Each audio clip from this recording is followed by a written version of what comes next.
Bien, tenemos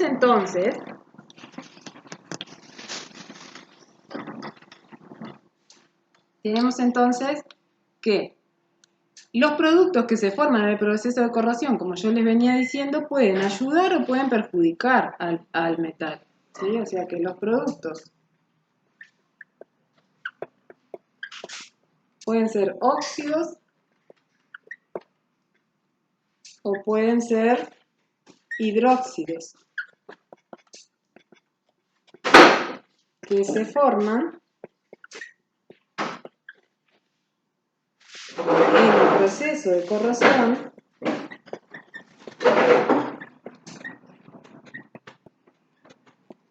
pueden proteger al metal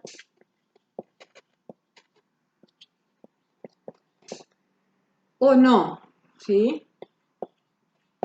¿Sí? Entonces, por ejemplo, en el caso del aluminio, en el caso del níquel y en el caso del cromo, lo que tenemos es que estos metales forman óxidos que quedan adheridos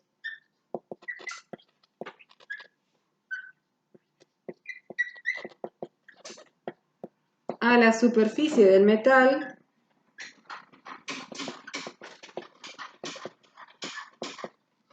protegiéndolos.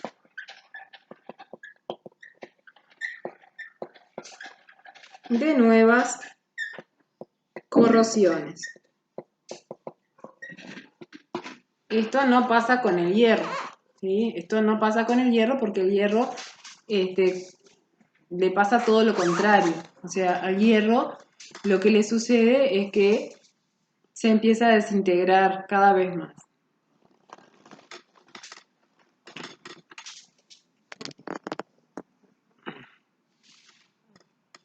Bien.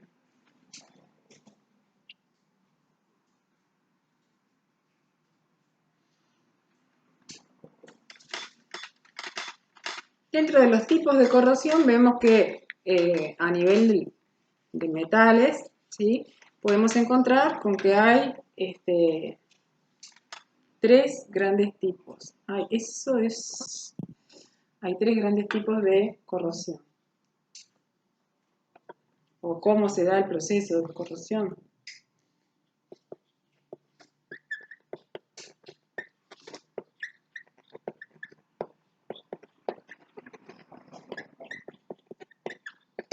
El inicio de la corrosión se puede dar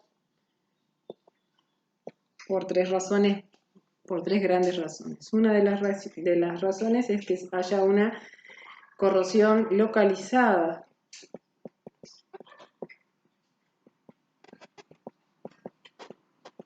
Otra de las razones es que haya una corrosión generalizada.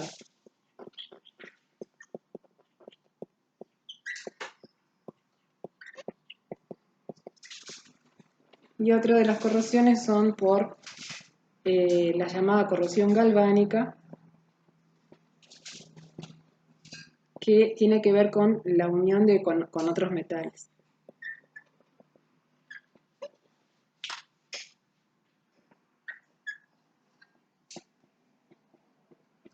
Bien, en el caso de la corrosión localizada, la corrosión localizada se puede dar porque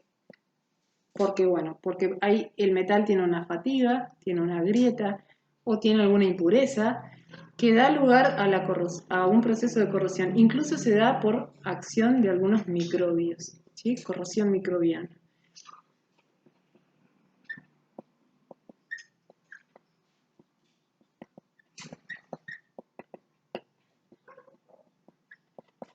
Y en términos de estructura, cuando hay una corrosión localizada es un gran problema para una estructura, si es una estructura edilicia, porque es muy difícil de controlar. ¿Cómo voy a hacer yo para cambiar una pieza que tiene una grieta y que eso está sosteniendo una parte de una estructura de un edificio? Es sumamente complicado y peligroso. La corrosión generalizada es más fácil de controlar porque, bueno, se puede controlar con algún método para evitarla. Bueno, si está en todo el metal y no me va a provocar que el metal se quiebre necesariamente.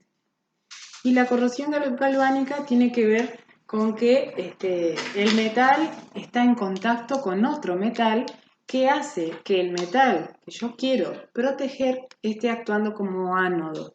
Lo que yo siempre tengo que evitar en una corrosión es que el metal que a mí me interesa, o sea, el metal de construcción o algo, no se sitúe como ánodo en ese proceso. ¿Cuándo se va a situar como ánodo?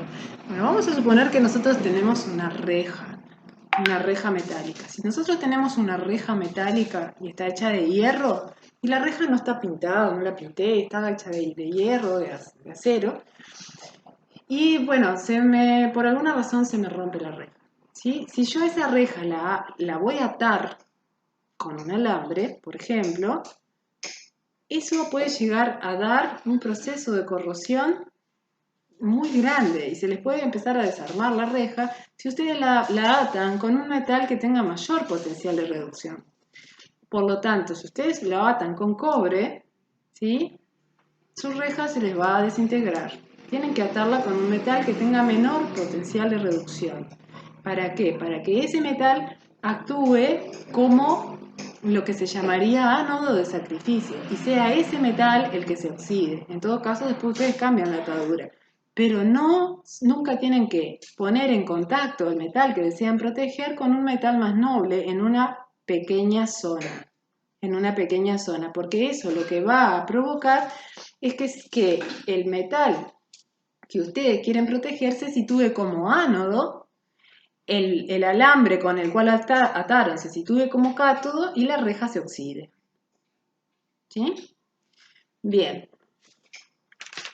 Eso es con respecto a, en general, a la corrosión. Después tenemos los métodos anticorrosivos y dentro de los métodos anticorrosivos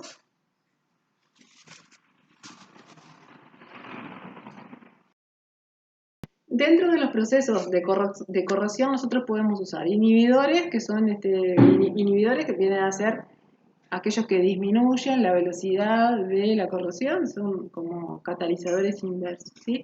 También podemos usar el proceso de galvanizado, que es el que tiene las chapas de zinc, que o sea, no son chapas de zinc, están galvanizadas con un recubrimiento de acero y por fuera tienen toda una capa, ¿sí?, de un metal más noble. ¿Sí? Ese sería el proceso de galvanizado. Después, otra de las formas es la que les estaba comentando recién, que es el ánodo de sacrificio, que se usa, por ejemplo, en los termofones, que tienen una barra de magnesio, que hay que cambiarla cada un par de años, porque si no, el tanque de cobre se les va a terminar oxidando, y bueno, una forma de lograr que el termofón dure es hacer caso a lo que dicen las condiciones del fabricante, que es cambiar el ánodo de sacrificio cada cierto tiempo. El ánodo de sacrificio también se usa mucho en las embarcaciones, que las embarcaciones muchas veces están en contacto con agua salada y los factores de corrosión ahí son muy, muy, muy severos.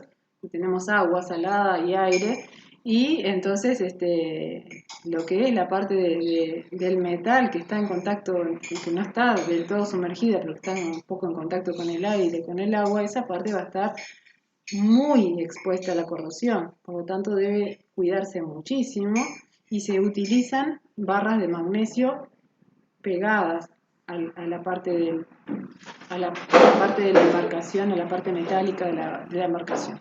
Otra forma de proteger el metal de la corrosión es mediante pinturas plásticas, ¿sí? Bueno, y también está el electroplating o electroplating, que vendría a ser es una protección con un material más resistente que utiliza electricidad para que la adherencia del metal más resistente sea más eficaz. Es la que utilizan para las carrocerías de automóviles. Bien.